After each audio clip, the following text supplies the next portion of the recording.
funds. And at the end of this paper, our key learning points, the things that we would have learned,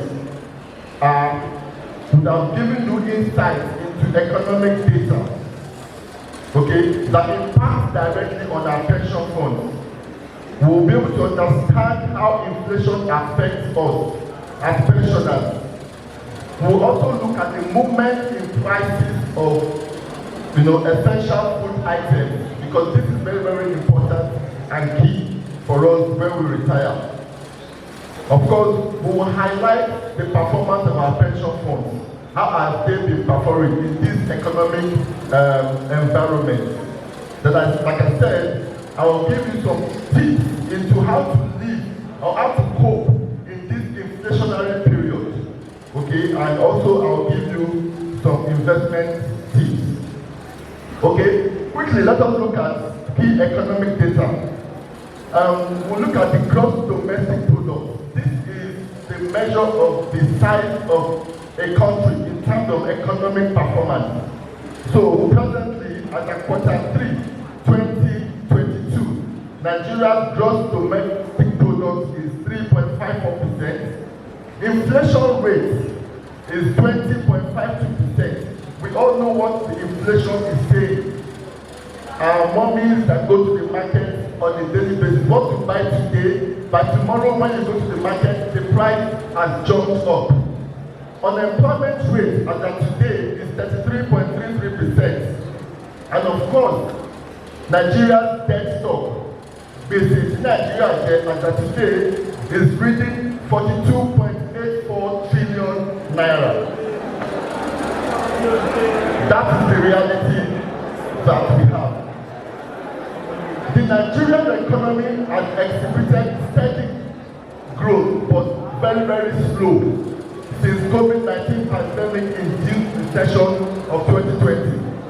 The economy grew by 3.4% in 2021 and 3.5% in the second quarter of 2022. The growth was majorly stimulated by agriculture, ICT, trade and manufacturing. The key driver of revenue for Nigeria is oil, and this has been on a declining trend due to large subsidy payments. We all know what problems we have been facing in terms of payment of subsidy, and we all know what is happening today. Petrol is scarce. All this is due to subsidy, scam, and all that.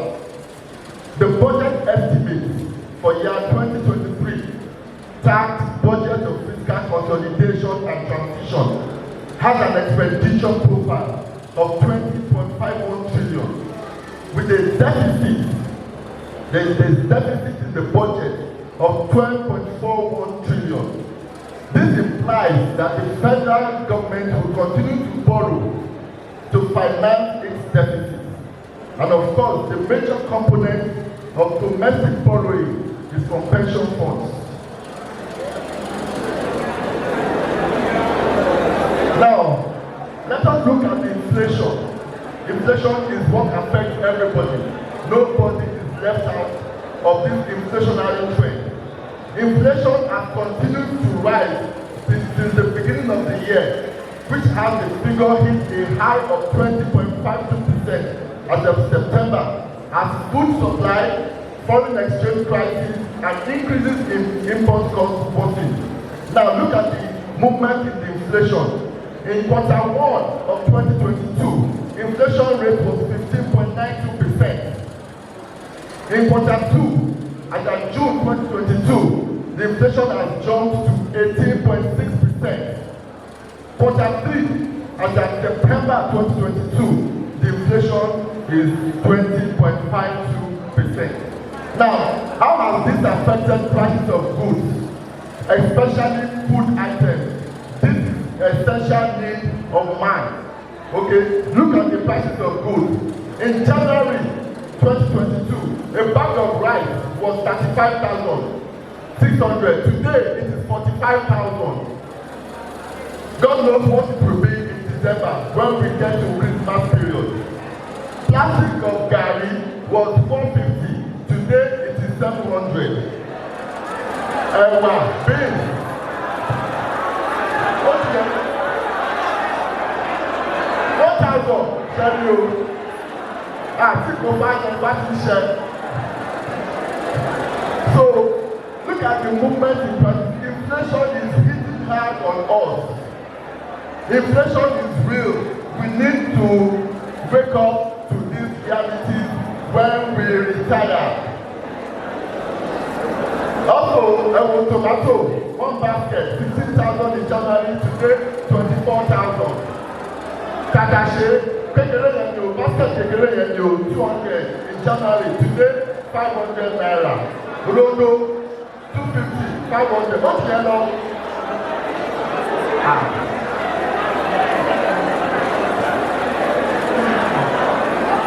I calm down. Hold on. God will help us. Calm down. So, don't let me. But the good news, I have good news for you. The good news I have for you is that despite all these economic problems and inflation, our pension fund administrators, they are doing well. Look at our results on pension funds. They have turned out positive and increasing returns on our pension fund. Quarter 3 of 2021, fund 1, average return was 4.73%. Quarter 3 of 2022, it has increased to 5.2%. Fund 2, 3.64% to 6.72%. Fund 2 is where most of us are. Fund 3, from 4.43% to 6.53%. Fund 4, 5% to 7.41%. So our PFAs are doing well. Kudos to them. A round of applause for our PFAs. So don't worry, your funds are safe and they are getting returns. Now, how do we live through this inflationary period? How do we cope? What are the things that we need to do to be able to, reduce the effect of inflation? Number 1, evaluate your spending habits. The things that you are spending money today, they have to change. You should not be spending money on luxury items anymore. Spend money on essential things, food, clothing, and most importantly, your health. Adjust and readjust your budget. Please always work towards your budget. I don't know whether you prepare budget for your daily or monthly expenditure. I do. I have a weekly budget I prepare on a weekly basis. So you need to imbibe that culture and adjust it and readjust every time. Avoid impulsive spending. Impulsive spending is spending things that you didn't plan for. Maybe you just go out and you see something that you didn't plan for it. Just because you have the money, you just buy it. No! Buy what you need and not what you want. You have to separate between want and need. There's a difference. Everybody wants everything. But is it what you need? Do you need it at that particular point in time? So buy what you need. Then buy food items in bulk. When we retire, when we are working now, we have cooperative, we have groups that we buy food in bulk. Don't stop that culture. Go to your neighbor, your colleagues that are retired, that you live in the same neighborhood. You can come together and buy food items in bulk. It's going to be cheaper for you. Invest your money. I will not dwell too much on this. My predecessor has spoken about that. Invest in yourself. Treat yourself well. Once in a while, buy food that you want to eat, that you like, and eat. Enjoy yourself. Have multiple sources of income. By the time we retire, our primary source of income is our monthly pension. But you need to spread your tentacles.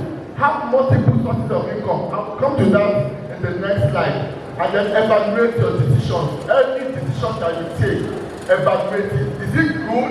Is it right? Where will it take me to? Will it achieve the purpose that I want?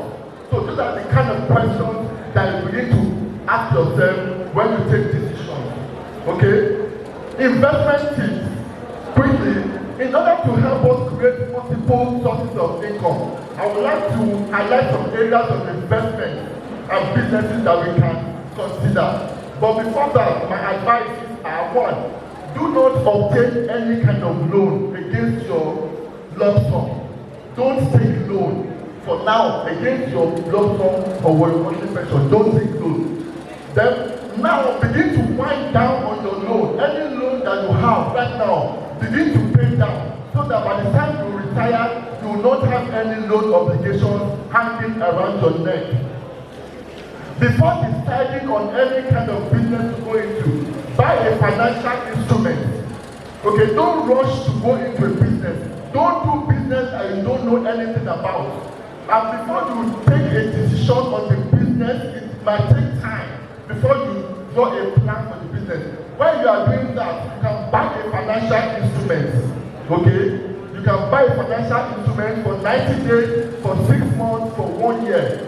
It will earn interest for you. At that time, you'll be able to plan on what you want to do, what kind of business you want to go into. Now, in terms of buying financial instruments, where should you invest? Diversify your portfolio. Don't put your money in one basket. Buy stocks, buy bonds, real estate.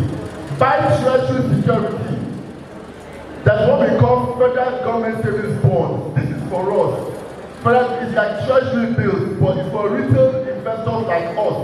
It's open every month. Okay? It's for 2 years and for 3 years. The one for November is closing today, and the 2-year bond is 12.5% per annum. The 3-year bond is 13.5% per annum. So you can buy that, and within 2 years you will decide the kind of business that you want to go into. Okay? Go for dollar, then fly to safety, sell off and keep cash. Okay? Investment tips.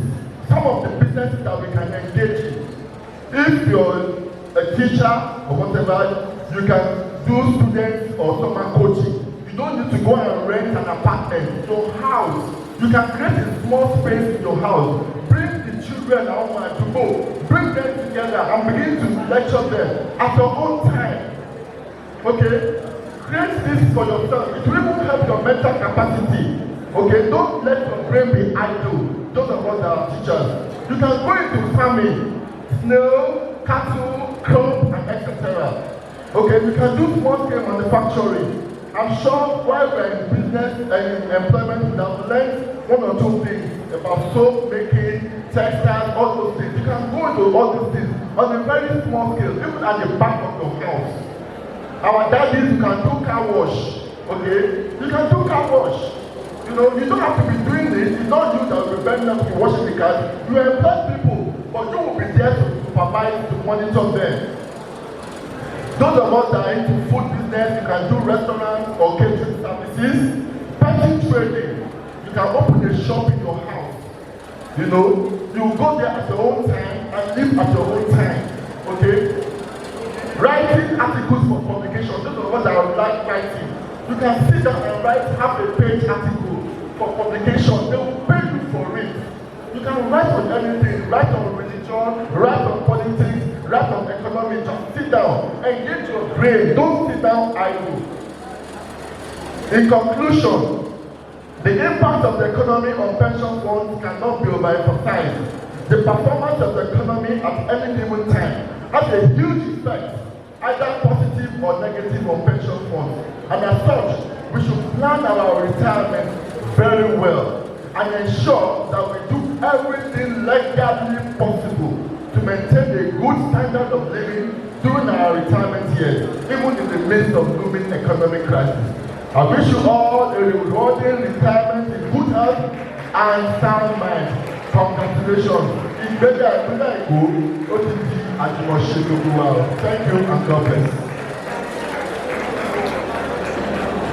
Moderator.